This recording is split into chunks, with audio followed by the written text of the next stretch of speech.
Hello my friends, आप सुन रहे हमारी कहानी डेविल सेडक्शन एपिसोड 35। तो चलिए स्टोरी को शुरू करते हैं। आज अभिमन्यु और चाहत दोनों ही बाहर जा रहे थे लंच करने के लिए।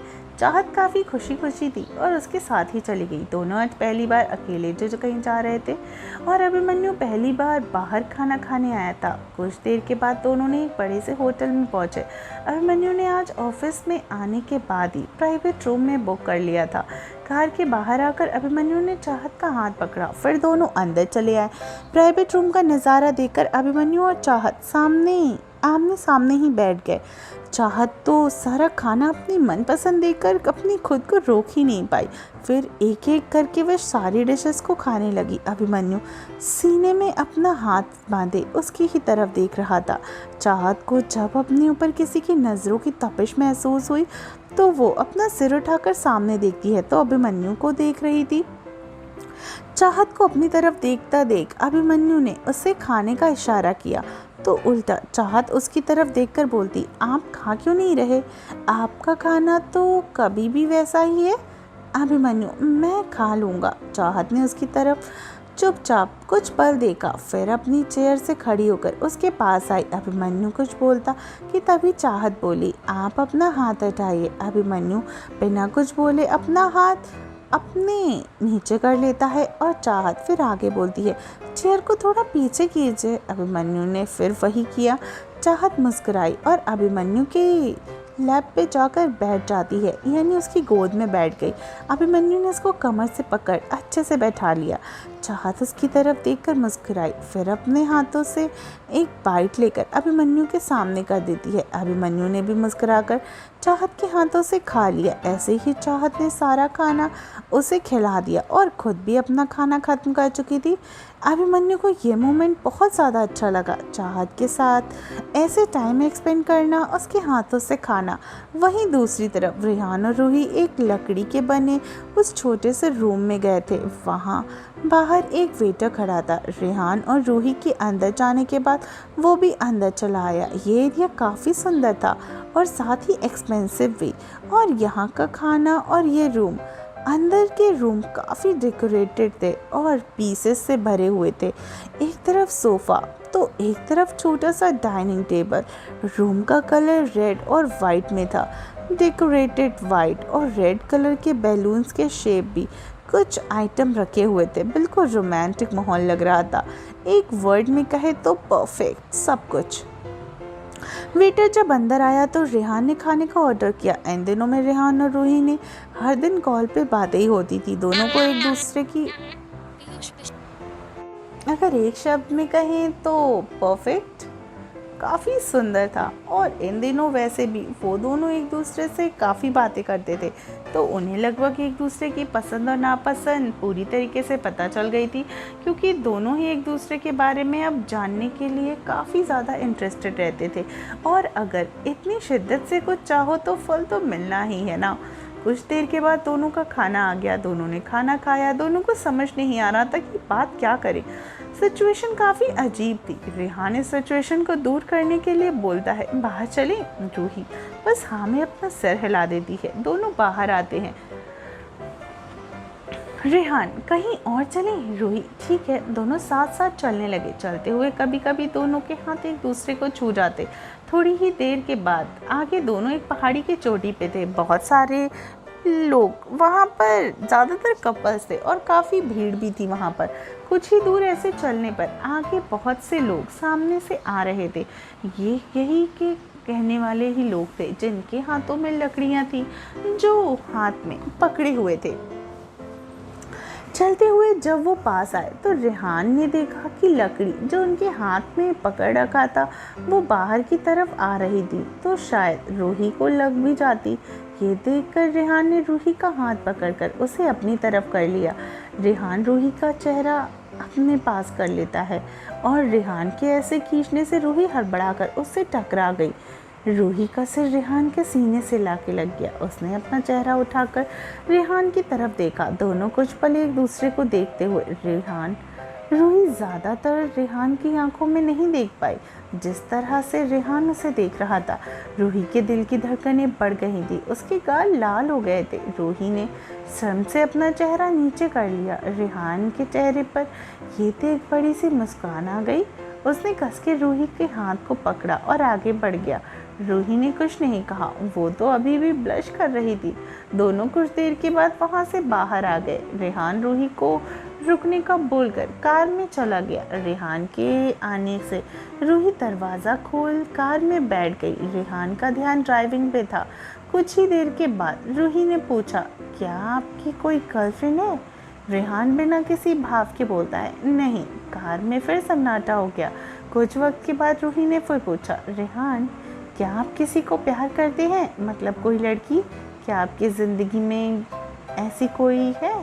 रेहान जो कि ड्राइविंग कर रहा था, अचानक रूही के इस सवाल को पूछने से रेहान उसकी तरफ देखता है और उसकी आंखों में गौर से देखता है।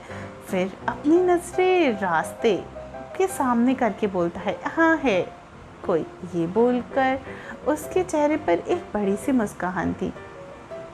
रूही के चेहरे पे भी मुस्कुराहट आ गई। उसे पता था ये कोई और नहीं, वही है। दोनों को अपने दिल के एहसासों के बारे में पता था। साथ ही ये भी कहीं ना कहीं यकीन था कि सामने वाला भी आपको पसंद करता है, लेकिन किस हद तक करता है बस वही नहीं पता था। कुछ पल रुकने के बाद वो बोलता है, तुम मिलना चाहोगे इससे? रूही थोड़ी चौंक गई क्योंकि उसका ध्यान तो अपने सपनों में था जो कि वो खुली आंखों से देख रही थी। रेहान के साथ अपना प्यारा सा सफ़र रूही को ऐसे चौंकता देख रेहान फिर बोला, क्या तुम मुझसे मिलना चाहोगी? रूही किससे? रेहान वही उसी लड़की से जिससे मैं प्यार करता हूँ। रूही वो मिलेगी मुझसे? रेहान बिल्कुल। रूही तो कब मिलवाएंगे मुझे? रूही का ये सवाल सुनकर रेहान की कार रेहान अचानक से कार रोककर रूही की आंखों में देखकर प्यार से देखता हुआ बोलता है, आज ही मिलवा दूंगा, वो भी पूरी तरह, बहुत अच्छे से। उसके बाद आप दोनों एक दूसरे को भूल नहीं पाओगी। रेहान के ये कहने से रूही की धड़कनें तेज हो गई। उसकी सांसें भी तेज चल रही थी। दोनों अभी भी एक दूसरे की आंखों में देख रहे थे। रूही को ऐसे देखकर रेहान अपनी गहरी आवाज़ में बोलता है, क्या हुआ रूह? तुम अपनी धड़कन इतना शोर क्यों कर रही है? रूही की हालत अब ख़राब होने लगी। रूह ये पहली बार था जब रेहान ने उसे इस नाम से बुलाया था और उसकी वो आवाज़। अब तो रूही का दिल जैसे बाहर ही आने को हो गया था। शाम होने को हो गई थी। रूही के घर जाने को कहा। उससे आने में थोड़ा वक्त लग जाएगा। आरती जी को रूही की तो फिक्र रहती ही थी, उससे ज़्यादा नहीं। आरती जी को रूही की फिक्र तो रहती थी पर उतना ज़्यादा नहीं। उन्हें पता था कि उनकी बेटी के बारे में और उनके साथ तो रेहान भी था, तो उन्हें क्या ही फिक्र। अभिमन्यु चाहत को घर छोड़ने आता है। अंदर कर्ण और समय जी भी थे। वहीं वानी जी और नेहा घर पर इस वक्त नहीं थे। दोनों अभी अभी घर के बाहर ही आए थे। चाहत अंदर आई तो कर्ण और समय जी के सोफे पर बैठे देखा। चाहत उनके पास जाकर जोर से वानी जी को बुलाती है, मम्मा, पर कोई आवाज़ नहीं आती। चाहत फिर एक बार बुलाती है। आप तीनों एक दूसरे की तरफ देखकर करण फिर नेहा को आवाज़ लगाता है। अभी भी वही सेम रिएक्शन। तभी बाहर से एक नौकर जल्दी से आकर बोलता है, अरे वो बड़ी मैडम और बहू बेटा बाहर गए हुए हैं। करण, कब गए? नौकर, बेटा वो कुछ 2 घंटे पहले गए। बहू बेटा की तबीयत थोड़ी ख़राब थी इसलिए उन्हें हॉस्पिटल लेकर गए हैं। नौकर की बात सुनकर सब परेशान हो गए। नेहा की तबीयत खराब है? करण जल्दी से फ़ोन निकालकर नेहा को कॉल करता है। तभी घर के बाहर कार आकर रुकी। आवाज़ सुनकर तीनों दरवाजे पर गए। कार से उतर कर जब दोनों बाहर आए तो करण और चाहत जल्दी से नेहा के पास जाकर बोलते, करण तुम ठीक तो हो ना? क्या हुआ तुम्हें? वही चाहत, भाभी माँ आप ठीक तो है ना? क्या हुआ आपको? वानी जी, अरे एक साथ ही दोनों उसके ऊपर चढ़ रहे हो। करण, मम्मी आप बताइए तो क्या हुआ नेहा को? करण के सवाल सुनकर वानी जी मुस्कुरा देती हैं। नेहा के चेहरे पर भी बड़ी मुस्कुराहट थी।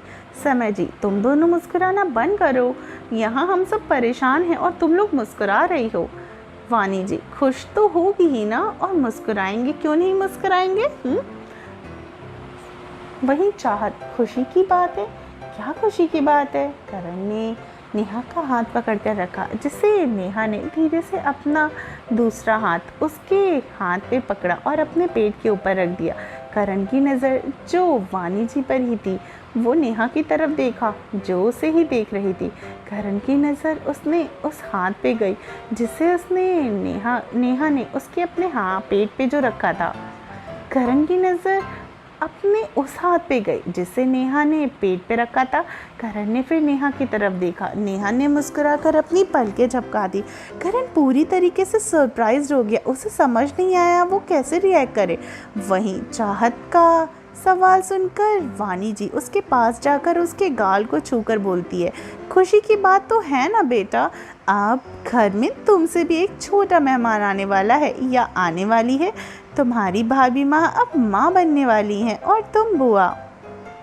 चाहत तो वानी जी की बातें सुनकर खुशी से वानी जी की तरफ गई और उन्हें साइड हककर कहती है, वाह भाभी माँ, थैंक यू सो मच, अब घर में छोटा सा बेबी आएगा।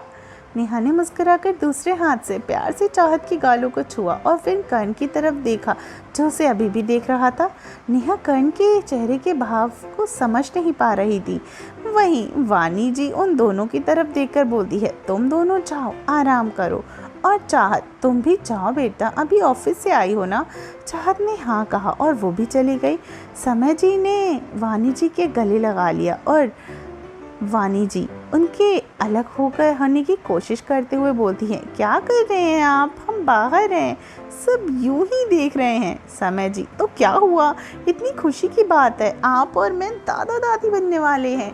वहीं वानी जी उनकी बात सुनकर मुस्कुरा देती हैं। समय जी, चलो अब नाना नानी को भी तो बता दें खुश खबरी देते हैं। वहीं वानी जी, अरे हाँ चलिए, मैं आंटी को फ़ोन करती हूँ। दोनों फिर अंदर आ गए। रूम में जाकर करण ने दरवाज़ा बंद किया। वो अभी भी चुप था।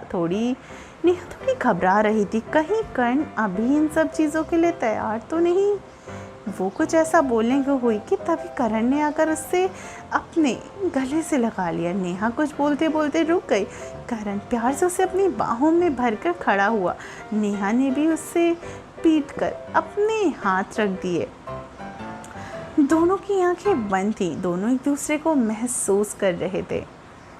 तो फ्रेंड्स, आई होप आपको स्टोरी अच्छी लगी हो। तो चलिए मिलती हूँ कहानी के अगले एपिसोड में।